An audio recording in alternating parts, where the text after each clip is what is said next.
Abram agora, por favor, Êxodo 28, 36. Agora sim vamos ler. Está escrito: Em seguida, faça uma tiara de ouro puro e grave nela, como um selo, as palavras: Santo para o Senhor. Quero que os irmãos repitam: Santo para o Senhor. Prenda a tiara com um cordão azul à parte da frente do turbante de Arão. Arão a usará na testa para que tome sobre si toda a culpa dos israelitas. Quando consagrarem suas ofertas sagradas, terá de usá-la sempre na testa para que o Senhor aceite seu povo.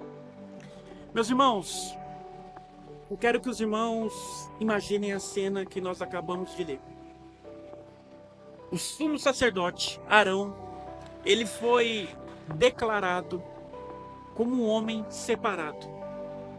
E por isso, ele deveria usar um ornamento na sua testa. Os irmãos já viram filme de karatê? Que eles usam uma espécie de tiara. É só para os irmãos entenderem. Na verdade, é muito mais precioso do que isso. Isso era feito de ouro.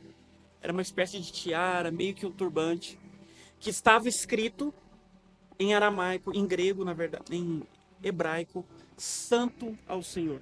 Que foi o que eu pedi para os irmãos repetirem.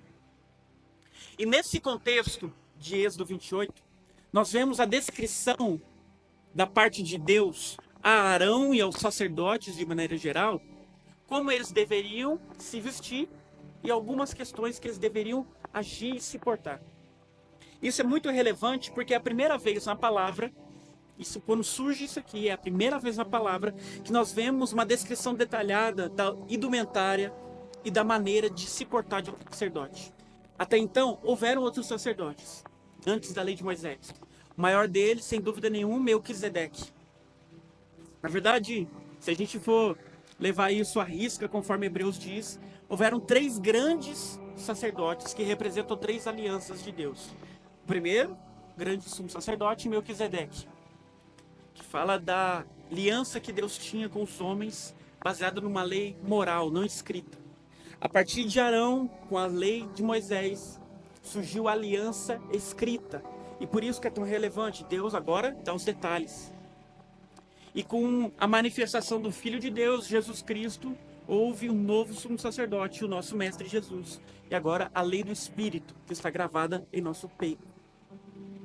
Meus queridos, mas é relevante esse texto que eu acabo de ler a vocês, porque o sacerdote, que no Velho Testamento era restrito a Arão e seus descendentes, que era restrito a uma das 12 tribos de Israel, que era a tribo de Levi. Os levitas, eles não tinham terra, eles não tinham porção de terra dentro do estado de Israel, dentro da nação de Israel, porque eles estavam em cidades espalhadas por todo o território, porque o Senhor disse claramente a eles que a herança deles era o próprio Deus, que eles tinham que servir os homens e a Deus de maneira ativa no templo, no tabernáculo. Eles deveriam ser aqueles responsáveis da obra de Deus. Mas agora, na aliança de Jesus Cristo, todos nós somos sacerdotes do Deus Altíssimo. Não existe mais tribo de Levi, não existe mais essa separação de tribos e funções. Todos nós somos sacerdotes. Eu quero que os irmãos apontem assim, ó, para você mesmo. Faz assim, ó, todo mundo. Fala: eu sou sacerdote. É para gravar. Porque a mentalidade muito equivocada no meio dos crentes. Não, o pastor é o sacerdote. Os ministros de louvores são sacerdotes. Até mesmo o pessoal que está na mídia da porta, eles sim podem exercer uma função sacerdotal. Mas eu estou sentado no banco, eu não sou sacerdote. Isso é mentiroso, isso é demoníaco. Isso é Satanás que joga na sua mente. Porque a palavra de Deus é muito clara. A Sibeli pode abrir aí, ó, 1 Pedro 2,9. Você foi chamado, meu irmão, para estar no ministério de maneira ativa e não passiva. Vocês, porém, são um povo escolhido, reino de sacerdotes. Repitam. nação santa, propriedade exclusiva de Deus. Assim vocês podem mostrar às pessoas como é admirável aquele que os chamou das trevas para a sua maravilhosa luz. Então, quando nós viemos ao culto, nós não podemos nos comportar como se estivéssemos recebendo. As reuniões, eu falo isso com grande constância aqui nos cultos. E nas oportunidades que eu tenho na célula também eu falo. As nossas reuniões não são um espetáculo. Não é um teatro. Quando você canta aqui, não é karaokê. Você não está aqui para receber um show, um espetáculo, para aplaudir. É por isso que quando você termina o culto e fala assim, não, hoje o louvor não foi muito bom, não. Não foi muito bom para quem? O louvor é para Deus, não é para o seu gosto. Não é para você, isso não é um teatro. Nós estamos aqui para oferecer, nós somos sacerdotes, nós estamos plantados no ambiente em que estamos para dar, para servir, para trabalhar. Então, meu irmão, o auge do culto, eu falo, eu sou ministro da palavra de Deus, eu fui chamado para isso, eu tenho certeza que eu vou pregar a minha vida inteira. Eu amo a pregação da palavra, mas eu falo com convicção que o auge do culto é o momento do louvor, o momento do dízimo das ofertas. É muito mais importante que isso aqui. Do ponto de vista do ponto de vista da obediência, da entrega, do sacerdócio. Porque a palavra de Deus é muito clara, é melhor dar do que receber. Nós viemos aqui para elogiar aquele que é digno de receber com os nossos lábios e com o nosso dinheiro. A palavra de Deus é uma maneira de nós alimentarmos, de você receber instrução de alguém que talvez seja mais, tenha mais maturidade que você. É muito bom. Não é para a gente negligenciar essa parte. É muito importante. Mas nós devemos vir com a mentalidade de oferecer, principalmente na célula, meu irmão. Na célula é seu campo de guerra, seu campo de batalha. É onde você vai para fazer diferença. Se você ainda não tem a oportunidade de dar uma palavra, de nem que seja cantar um hino, um cântico, contar um testemunho, puxa teu líder de célula pela manga e fala: ô meu irmão, você ouviu a palavra do Henrique? Eu quero participar ativamente da célula. Eu quero fazer algo. Essa é a expectativa de Deus para nós. Você é um sacerdote do Deus Altíssimo. Os irmãos entenderam isso? Então fala, eu sou um sacerdote. Então pronto, você declarou com a boca. Deus vai te cobrar isso. Agora vamos voltar ao texto. O sacerdote, ele deveria usar essa espécie de tiara escrito santo para o Senhor. Algumas versões, consagrado para o Senhor. Outras versões, santidade ao Senhor. Por quê? Deveria estar na frente dele, na testa, para que todos vissem, para toda a comunidade de Israel ver, até para os estrangeiros, que ele sendo sacerdote, era diferente. Ele foi consagrado, separado para o Deus Altíssimo. E ele deveria carregar isso na testa. Meu irmão, olha só. Imagina se a gente fizesse isso hoje. Na minha adolescência, quando eu li esse texto aqui, eu tinha uma ideia maluca de comprar um boné e escrever Santidade ao Senhor. Para replicar isso de alguma maneira. Porque eu achei isso aqui impactante quando eu li isso. A maior expectativa de Deus para mim e para você, meu irmão, é a santidade. Imagina, na testa. Eles tinham toda uma vestimenta. Os irmãos podem ler aqui o contexto. Essa parte aqui é só sobre a roupa deles, o tecido azul, o ornamento que eles deveriam usar. Mas aquilo que mais aparecia era a santidade ao Senhor. Meus queridos, desde a queda do homem, lá no Jardim do Éden, a gente estudou isso nessa semana na célula. Santidade, ela foi manchada. Porque nós fomos criados à imagem e semelhança do nosso Deus, não é verdade? Amém? Mas, com o advento da queda, quando Eva comeu do fruto e entregou seu marido para que ele também desobedecesse a Deus, todos conhecem a história. A partir dali entrou a morte e o pecado no mundo. E a imagem que o ser humano tinha de Deus foi corrompida. Nós ainda somos a imagem, mas somos uma imagem manchada. Para que os irmãos entendam de maneira mais didática, imagine um espelho. Eu estou olhando no espelho, eu vejo a minha imagem. Nós somos imagens de Deus. Depois da queda, é como se alguém fosse no espelho, desse um soco, quebrasse. Nós ainda somos imagem, eu ainda consigo me ver, mas com muita dificuldade, com muita distorção. Então hoje somos uma imagem distorcida do Deus perfeito. A nossa santidade foi manchada por causa do pecado. Então o que Deus deseja a partir desse momento, até o final dos tempos, se você for ler de Gênesis a Apocalipse, o que Deus sempre imputa aos homens é um viver de santidade. É que Ele restaure essa imagem que o homem tinha no jardim do Éden. Porque o Senhor, Ele é santo. A imagem de Deus que nós devemos representar é uma imagem de santidade, meus irmãos.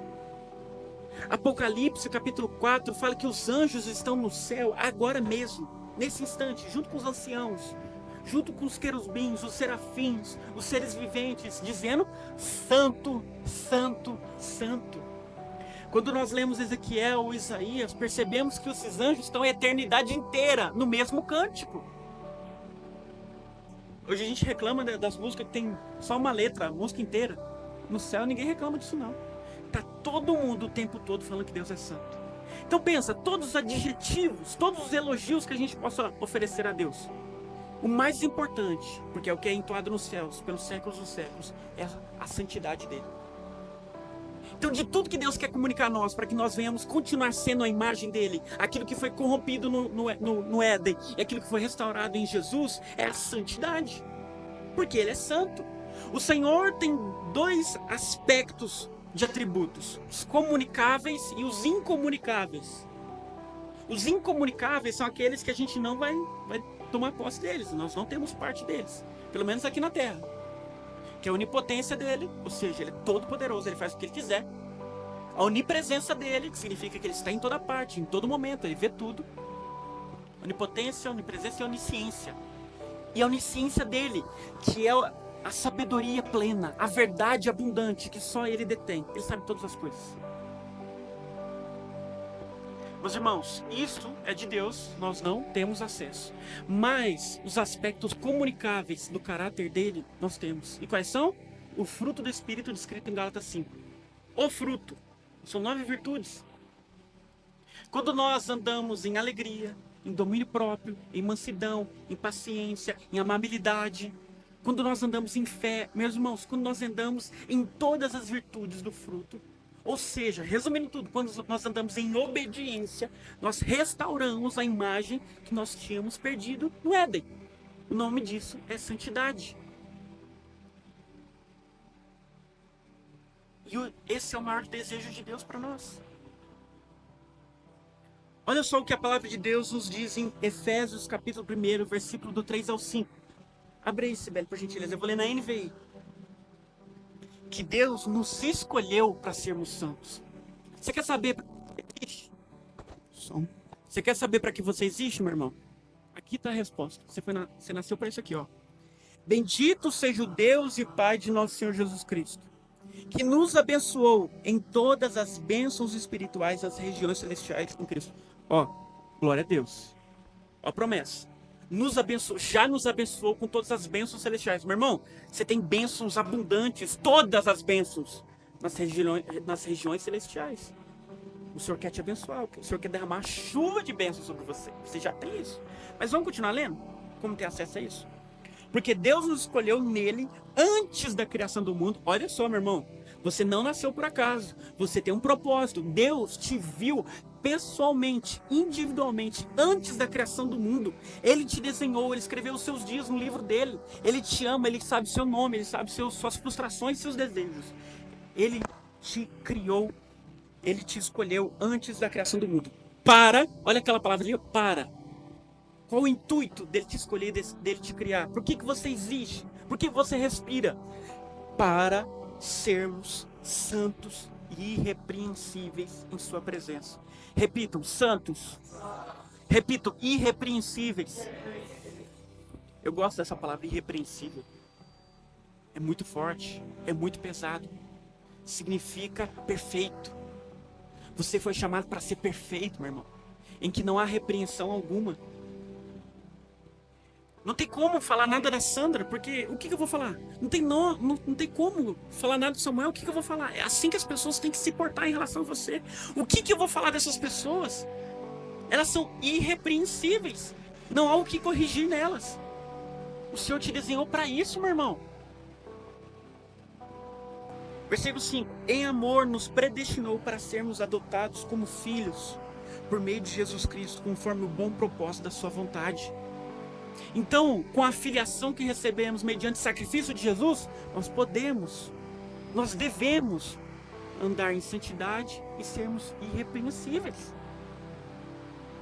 Meus queridos, o Senhor nos predestinou para isso. Você não nasceu para exercer a função que você exerce hoje. Você não nasceu para ser um programador como Moisés é lá na UFV. Você não nasceu para mexer com Uber como o Samuel mexe lá em Viçosa. Você não nasceu para exercer sua função hoje. Você nasceu para ser santo. Eu não nasci para pregar a palavra. Eu não nasci para estar aqui agora. O que Deus predestinou para mim não é que eu casasse com a Esther, não é que eu tivesse a Isabel. Isso Ele não predestinou para mim. O que Ele predestinou para mim é que eu seja santo. É isso que Ele desenhou para mim desde o início do mundo, desde o início de todas as coisas. Santidade. E eu quero reforçar, os irmãos têm que compreender isso à luz da palavra, para não achar que eu estou falando aqui é da minha mente. Romanos capítulo 8, 28 e 29. Vamos acompanhar ali, ó. Tenham paciência, por favor, meus irmãos. Olha só o que está escrito. Sabemos que Deus age em todas as coisas para o bem daqueles que o amam. Quem conhece esse texto? Todas as coisas cooperam para o bem daqueles que amam a Deus. A minha versão está um pouco diferente. Todo mundo conhece, né? A maioria? Levanta a mão quem conhece, que já ouviu. Essa passagem é muito boa, né? Uma promessa maravilhosa para nós. Agora, vamos ler todo o resto do contexto? Para você saber se, de fato, isso é uma promessa para a sua vida? Ou se é só um texto? Continuando. Dos que foram chamados de acordo com o seu propósito. Então, todas as coisas cooperam para o bem? Dos que foram chamados de acordo com o seu propósito. E qual é o propósito? Versículo 29.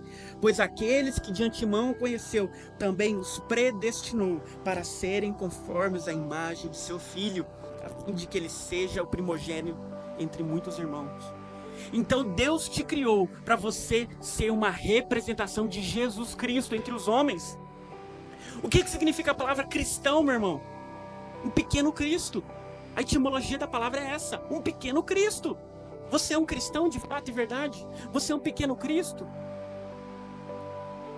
Eu gosto do momento em que Pedro estava acompanhando Jesus de longe, quando ele estava sendo levado à execução, e reconheceram que Pedro era discípulo de Jesus por causa da maneira dele falar. Meus irmãos, aqueles que estão com Jesus, eles falam de maneira diferente. Eles se portam de maneira diferente. Eles vivem de maneira diferente. Você consegue ver a olho nu, a olho vivo, que eles são separados, que eles são santos.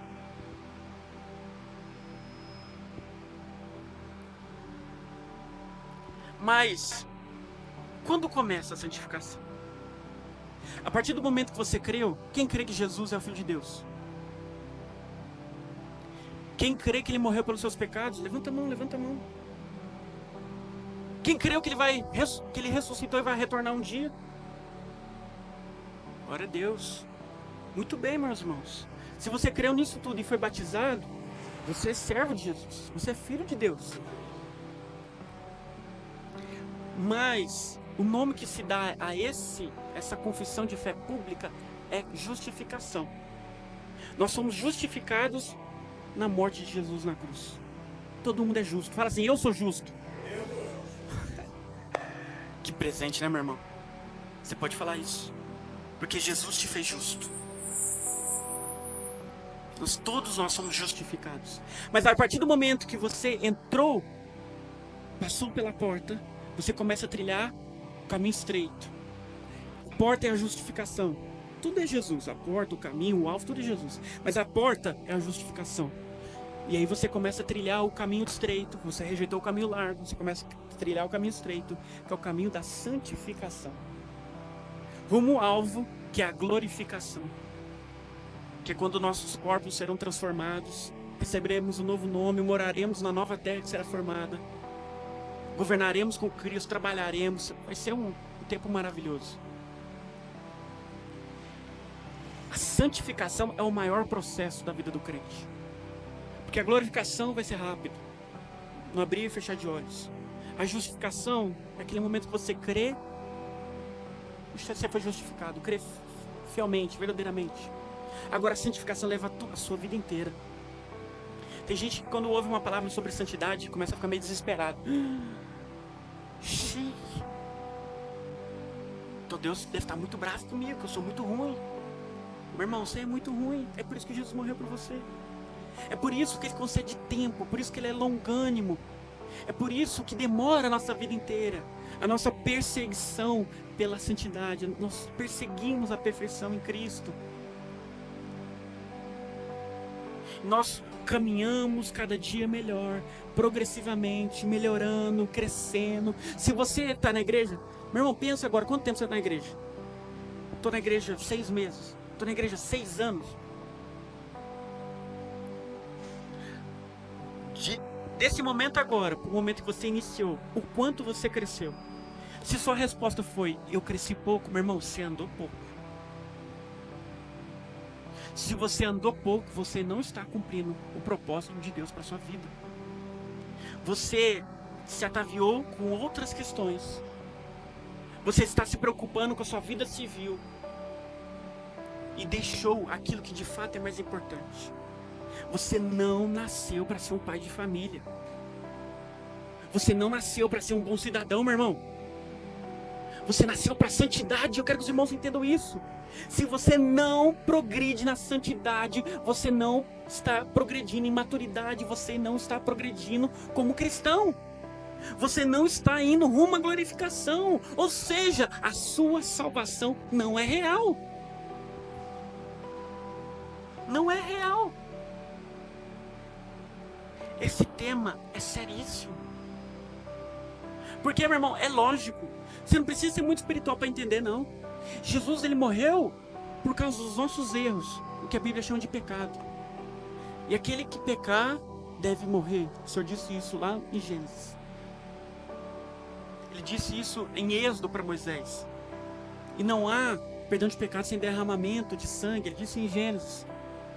Meu irmão, teve o sangue derramado para cumprir a justiça de Deus pelos nossos erros. Os irmãos entendem isso, amém?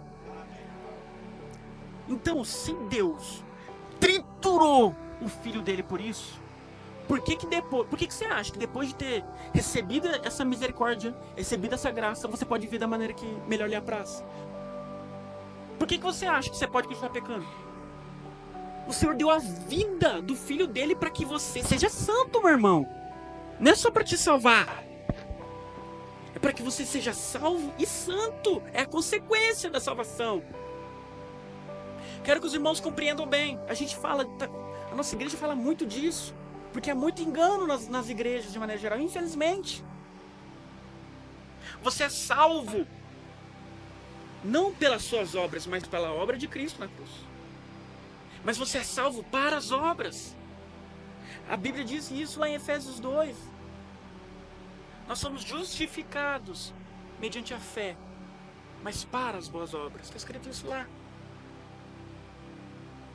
Então, é seu dever como cristão viver em obras. Seguir marchando em alta velocidade. Quanto mais você está com saudade de Jesus, quanto mais você quer ver Jesus, meu irmão, no final da estrada que a gente está percorrendo, está Jesus lá te aguardando. Se você ama Jesus, meu irmão, você vai correr nesse caminho. Que tipo de crente é você que está 20 anos na igreja, andando assim, ó, Jesus está lá te chamando, vem, você está assim. Você não ama Jesus, você não está apaixonado por Jesus. Uma pessoa dessa é salva? Claro que não, meu irmão. Aquilo que testifica a sua salvação é o quão santo você é. Aquilo que testifica. Não quer dizer que pela sociedade você é salvo. Porque, meu irmão, o que é santo? Às vezes eu estou falando aqui santo e as pessoas não entendem. A palavra santo no original hebraico, kadosh, separado. O Senhor separou a tribo de Levi. O Senhor te separou desse mundo. Fala, eu sou separado. Você é separado, de fato. Aquilo que você acabou de dizer te condenou. Eu faço essa pegadinha direta, né? Porque se você não é separado, então você é um mentiroso, não é um cristão. Você não é um santo. Você é diferente das pessoas que você convive, dos seus amigos, seus colegas, seus parentes que não conhecem Jesus. As pessoas testificam isso, falam, nossa, por que você é assim? Você tem alguma coisa em você, tem uma energia em você. As pessoas falam assim, né? Tem uma energia em você. Então você é separado. Mas deixa eu te falar, tem duas separações. Pra gente não cair no erro. Nós somos separados do mundo, separados para Deus. Os irmãos, compreendendo isso? Presta atenção aqui, meus irmãos. Tem gente que não tá olhando para mim. Nós somos separados do mundo, separados para Deus. São duas coisas. Porque se você somente for separado do mundo, você pode cair no erro, por exemplo, do legalismo. Eu sou diferente de todos os outros homens. Eu ando na filosofia correta. Você é como um adepto de qualquer religião. Você é só apenas separado, diferente das outras pessoas. Mas isso, um filósofo, um erudito, alguém que segue outros deuses, também pode ser separado. Agora, separado do mundo e separado para Deus, esse é só um cristão verdadeiro. Você é diferente, não para suas opiniões. Tem gente que tem prazer de falar, não, eu sou diferente da maioria. Meu irmão, na verdade, sua busca tem que ser de ser parecido, mas ser parecido com Jesus. Diferente da carne, parecido com o Espírito. Como é que seu coração? Se a sua separação é apenas exterior, é falsa essa santidade. Porque a santidade começa no coração, meu irmão. Começa aqui dentro. Você tem nojo do pecado? Você tem nojo? Se você não tem nojo do pecado, meu irmão, você ainda não entendeu nada. Sabia que a Bíblia manda a gente odiar? Tem poucas coisas da Bíblia que falam que é pra gente odiar. O pecado é uma delas. Nós devemos odiar o pecado. Olha só, meu irmão, nós devemos amar até mesmo aqueles que blasfemam contra Deus. Nós devemos amar os criminosos, pessoas terríveis. Agora nós devemos odiar o pecado. Enquanto, meu irmão, entenda isso. Enquanto o pecado for doce para você, a santidade e Jesus nunca serão. Quando você aborrecer o pecado, odiar, quando aquilo for amargo, azedo, aí você vai amar Jesus, você vai se desenvolver, você vai crescer, você vai usufruir todas as bênçãos que Deus preparou, Ele vai derramar.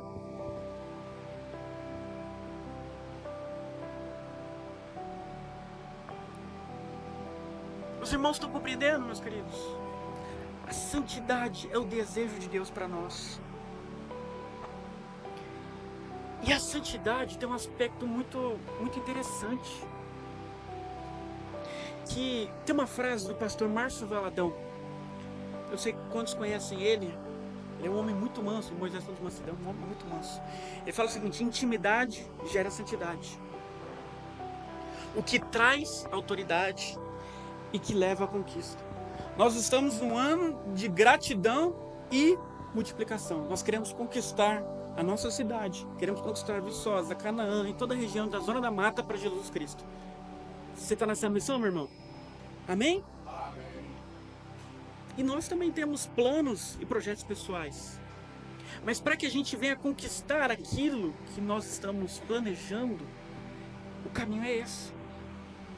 Intimidade que gera santidade.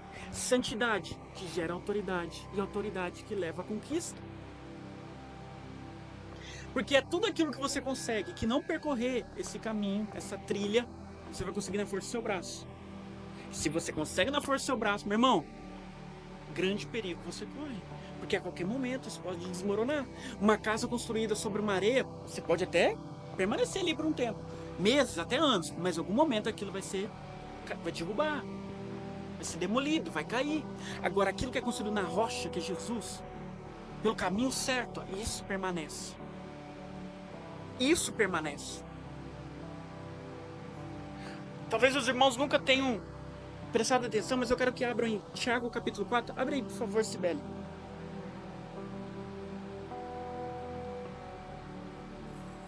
Tiago 4:7. Olha só, é um texto conhecido, mas que a gente não repara no início dele. Portanto, submetam-se a Deus. Resistam ao diabo e ele fugirá de vós. Quem já ouviu isso? Resista ao diabo e ele fugirá de vós. Agora, quantos pararam para pensar? Submetam-se a Deus. Você quer ter autoridade contra o diabo? Contra as potestades, as forças demoníacas? Submeta-se a Deus. O que é submeter a Deus? Obediência. O que é obediência? Santidade. Santidade gera autoridade. Meu irmão, não, deixa, vocês têm que compreender isso. É uma realidade muito maravilhosa. Você não precisa falar bem. Você não precisa estar cheio dos dons de poder milagrosos. Você não precisa ser um profeta para ter autoridade. Tem gente que pensa, não, o cara orou e curou, esse tem autoridade. Não, isso não é autoridade. Autoridade é uma vida de santidade. É o respeito que você ganha das pessoas que nem te conhecem, que vem Jesus ali, que tem a vida transformada. Isso é autoridade. Se o pastor vier aqui um dia e ele pregar mal, acontece com todo pregador. Todo mundo já pregou uma mensagem que sem pena em cabeça. Eu já preguei. O pastor vai perder a autoridade por isso? Não. Porque não vem de performance. Vem de uma vida de santidade. O seu respeito pelo pastor não se perde. E também não é porque ele cura, não é porque ele profetizou para sua vida. Se for por isso, meu irmão, é fingimento. Não é real.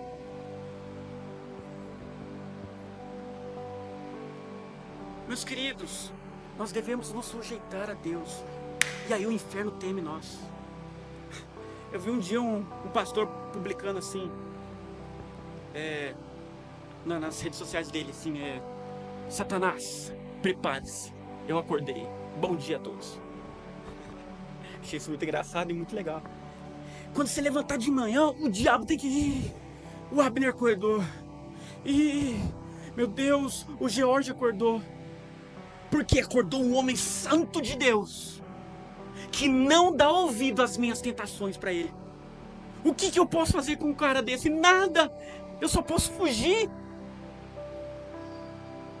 Meu irmão, você não quer isso? Eu quero. Jesus chegava nos locais e as pessoas simplesmente começavam a ficar endemoniadas e sair demônios só com a presença dele. Não, Henrique, era Jesus. Aconteceu isso com os apóstolos. Não, Henrique, eram os apóstolos. Aconteceu isso lá no Ceará, onde eu morava.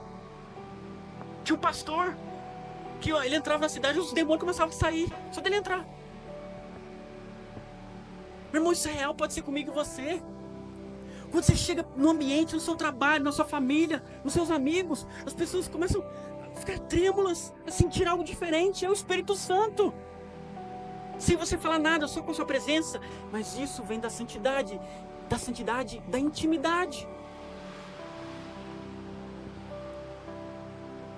Tem vários textos que eu posso ler para os irmãos, mas eu não quero gastar muito tempo, já estou encerrando. Os irmãos podem ler a história lá do centurião, que fala para Jesus, eu sou um homem sujeito à autoridade, eu sei como funciona. Então por que eu sou sujeito? Eu tenho autoridade. Quem lembra desse texto? É para nós também. Você é sujeito à autoridade de Deus, você tem autoridade. Nós lemos histórias como daqueles homens em Atos dos Apóstolos, capítulo 19, que começaram a expulsar demônios em nome de Jesus que Paulo pregava. O que aconteceu com eles? Tomaram um sacode dos capeta. Soco mesmo, apanharam. Porque não eram eles que tinham essa autoridade. Nós vemos em Zacarias capítulo 3, versículo 1 ao 7. O profeta viu o sacerdote da época, Josué, com as vestes sujas. Deus deu vestes limpas. Vestes sujas é pecado. Deus deu vestes limpas. Ele foi purificado. E aí a palavra diz que depois disso ele recebeu autoridade. Para nós conquistarmos pessoas para Jesus, nós temos que andar em santidade. E a santidade libera também unção, meus queridos. 1 Tessalonicenses, vamos abrir aí? Por favor, Sibé. Capítulo 4, do 3 a 8, NVI também. A santidade, além de liberar autoridade, libera unção. Olha só o que está escrito. A vontade de Deus é que vocês sejam santificados. Posto e claro, é a vontade de Deus. Abstenham-se da imoralidade sexual. Olha só. Deixa eu fazer algumas observações. Pensa em um pecado que Deus aborrece. Imoralidade sexual. Pensa em algo que quebra o seu viver de santidade com Deus. Porque há diferença entre pecados. Já ouvi, esse é um jargão na boca de muitos crentes. Não tem diferença entre pecado. Não tem pecadinho e pecadão. Meu irmão, tem. Tem pecados maiores e tem pecados menores. Eu sempre falo isso. Os pecados menores te levam ao inferno. Então o menor pecado já é gigante, é colossal, é gigantesco. Mas existe de fato uma ramificação de pecado, um subtipo de pecado que Deus detesta com todas as forças. A imoralidade sexual faz parte desses pecados mais graves, porque a palavra de Deus diz lá em 1 Coríntios que aqueles que pecam sexualmente pecam contra o corpo. Teu corpo é morada do Espírito Santo de Deus. Aqueles que pecam sexualmente, escrito na primeira epístola de João, é chamado de pecado de morte.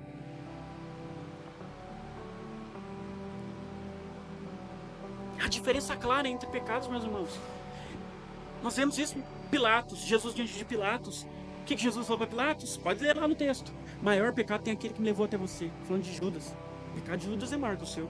É diferença. Meu irmão, tem um pecado que não tem perdão. Blasfêmia contra o Espírito Santo. É o maior pecado. Tem hierarquia de pecado.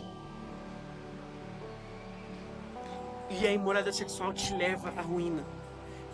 Tem alguns erros que nós cometemos que eles não, provavelmente eles não vão ter consequências. Alguns pecados que a gente comete que Deus nos livra das consequências. Ou são consequências menores. Pecados, por exemplo, no trato diário com a sua esposa, é algo terrível aos olhos de Deus. Mas não tem uma grande consequência. Você não cai da fé porque foi grosso com a sua esposa. Aquilo te entristece, deve te entristecer. Você deve remediar, pedir perdão na hora, antes de findar o dia. A Bíblia diz isso. Antes de terminar o dia, você deve se reconciliar com a sua esposa. Mas isso não faz você cair da fé. Agora, se você peca sexualmente, meu irmão, você caiu da fé. Isso é claro. Então, se você está escondendo o seu pecado, saiba que Deus vê. O teu cônjuge pode não ver, os teus pais não podem ver, mas Deus vê tudo que você faz. Vê tudo. Não confundam a longanimidade de Deus com impunidade. Apocalipse capítulo 2, a carta à igreja de Tiatira, está escrito o seguinte: dei-lhe tempo, é Jesus falando, dei-lhe tempo para que se arrependesse. Como não se arrependeu, matarei os seus filhos e colocarei você de cama. Deus te dá um tempo, mas você, meu irmão, precisa convergir, senão o juízo de Deus vem. Continuando a leitura, versículo 4. Cada um saiba controlar o seu próprio corpo de maneira santa e honrosa, domínio próprio, não dominado pela paixão de desejos desenfreados, como os pagãos que desconhecem a Deus. Neste assunto, ninguém prejudique o seu irmão, nem dele se aproveite. Meus queridos, você se aproveita do teu irmão? Algumas observações sobre o pecado aqui. Você se aproveita do seu irmão? Outro dia eu estava conversando com o irmão, não vou citar nomes, mas ele falava que trabalhava para um senhorio dele, que é crente, um patrão que é crente. Ele trabalhava demais, ele trabalha na escala 6x1 e recebia quase meio salário mínimo para trabalhar de peão. Eu falei para esse homem, falei assim, esse teu patrão não é crente não. Ele está te explorando. Ele está fazendo exatamente ali, ó. Ele está se aproveitando de você. Meu irmão, você se aproveita da boa vontade do outro. Você se aproveita da ignorância do outro, da fraqueza do outro. Porque o outro está desesperado. Meu irmão, pensa numa coisa que é com Deus. Deus resolve, é comigo. Se mexe com órfão, viúva, missionário e pregador em tempo integral da palavra do Senhor. Se mexe com um desses 4 aí, meu irmão. É o próprio Deus que resolve. Porque são pessoas, todos nós dependemos de Deus, mas esses 4 tipos de pessoas são pessoas que dependem 100% de Deus. Eles estão por conta de Deus. Então é Deus que resolve a situação. E ao contrário é verdadeiro. Se você abençoa esses 4 também, a Bíblia diz que você empresta a Deus. Deus está te devendo. Então não explore o necessitado, o pobre. Senão, a coisa vai ficar preta para você. Olha só, o Senhor castigará todas essas práticas, como já dissemos e asseguramos. Porque Deus não nos chamou para a impureza, mas para a santidade. Portanto, aquele que rejeita essas coisas não está rejeitando o homem, mas a Deus, que lhes dá o seu Espírito Santo. Meus queridos, se você ouvir essa mensagem hoje e falar, até que foi legalzinho ali, uma palestra bacana, e ficar só nisso, rejeitando as verdades que foram ditas, por isso que eu estou lendo vários versículos da palavra de Deus, você não está rejeitando o Henrique, que se lasca o Henrique aqui, esqueça do meu nome, esqueça do meu rosto. Guarde a palavra de Deus. Porque se você rejeitar essa vida de santidade, essa maneira zelosa de proceder, meu irmão, você rejeita o Espírito Santo. É o que a Bíblia acabou de dizer aqui para você. E na minha concepção, blasfêmia com o Espírito Santo é exatamente isso. Você rejeitar o Espírito Santo. Meus queridos, eu quero que os irmãos compreendam isso. Nós temos o privilégio de poder viver e experimentar aquilo que ninguém, os antigos do Velho Testamento, nenhum deles poderiam. Eles tinham muitas leis para cumprir, mas eles nunca poderiam obedecê-las, porque eles resolviam na força do braço. Mas nós temos o Espírito Santo de Deus em nossas vidas. Você não só deve, pode, é possível você andar em santidade e em perfeição. Eu sempre falo, eu aborreço quando eu escuto alguém que sobe aqui e fala, não, crente peca todo dia. Não, crente não deve pecar todo dia. Se você peca todo dia, meu irmão, você não é crente. Você tropeça, se arrepende, anda em santidade novamente. Isso é a vida do crente verdadeiro. Agora, você está sempre pecando, você nunca se arrepende, nunca muda de vida, não anda em santidade, meu irmão. Você não está executando aquilo que você foi criado para ser, santo.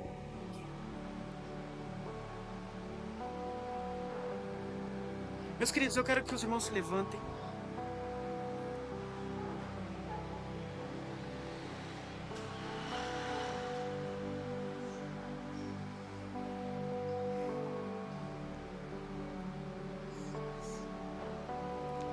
Meus irmãos, a santidade é a maneira de não atrapalharmos aquilo que Deus quer fazer em nós.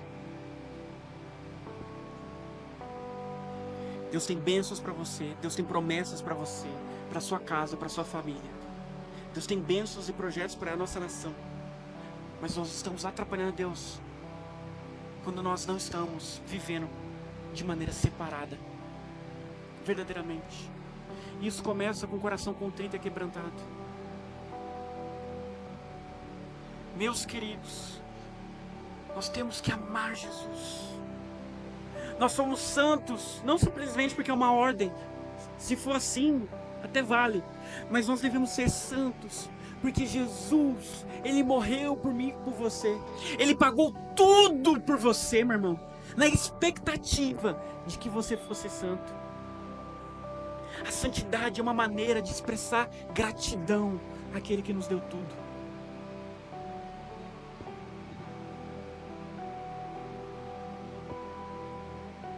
Meus queridos,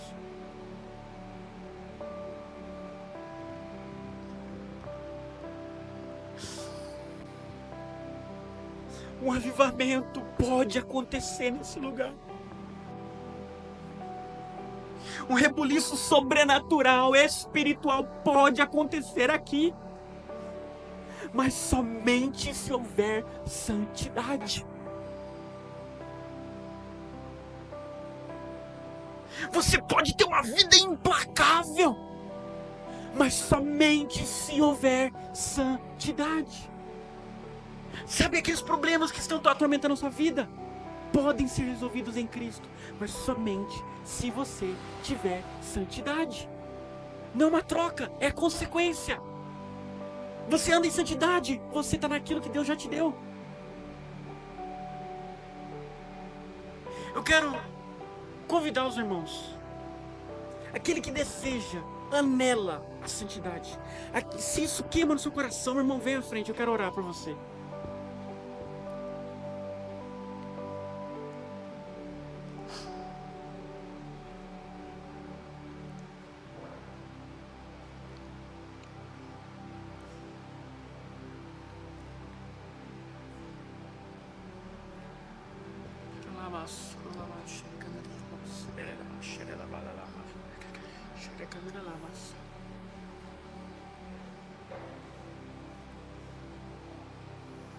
Coloque a mão no seu coração.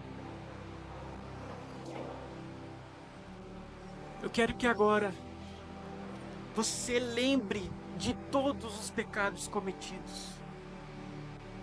Por cada vez que você tropeçou no falar, quando você foi maldizente, fofoqueiro, blasfemo, quando você se irou contra um colega, amigo, cônjuge, quando você foi grosso, quando você sentiu inveja, quando você sentiu cobiça, se você está pecando sexualmente, lembre-se do seu pecado agora. Meu irmão, isso tem que queimar, você tem que sentir nojo. O sentimento tem que vir agora, é nojo. Porque Jesus morreu por isso, meu irmão. Meu irmão, entendo isso. Jesus morreu por causa que você comete gula. Ah, não tem nada a ver. Meu irmão, Jesus padeceu por causa da sua desobediência e por causa da minha. Você matou Jesus. Eu matei Jesus. Quando nós escolhemos viver na desobediência, indo contra aquilo que Ele predestinou a nós. Clame perdão, Jesus. Perdoe-nos, Senhor. Perdoe-nos o nosso coração, Pai. Clamamos, Pai, que a partir de hoje, Pai, olha essas pessoas que vieram à frente, Pai. Eles reconhecem quem são e eles clamam por santidade. Pai, que hoje comece uma geração, Pai. Que hoje se inicie, Pai, entre nós, em nosso meio, um avivamento, uma geração cheia de autoridade, cheia de unção. Uma geração santa, o sacerdócio real. Aqueles que andam com as suas testas à mostra, escrito santidade ao Senhor. Santo ao Senhor, separado para o Senhor. Que haja em nós, Pai, intimidade contigo. Eu abençoo a vida dos meus irmãos. Que Satanás não venha roubar a semente que aqui foi lançada. Em nome de Jesus e para a glória de Deus. Se você crê, meu irmão, fala amém. Amém. Amém.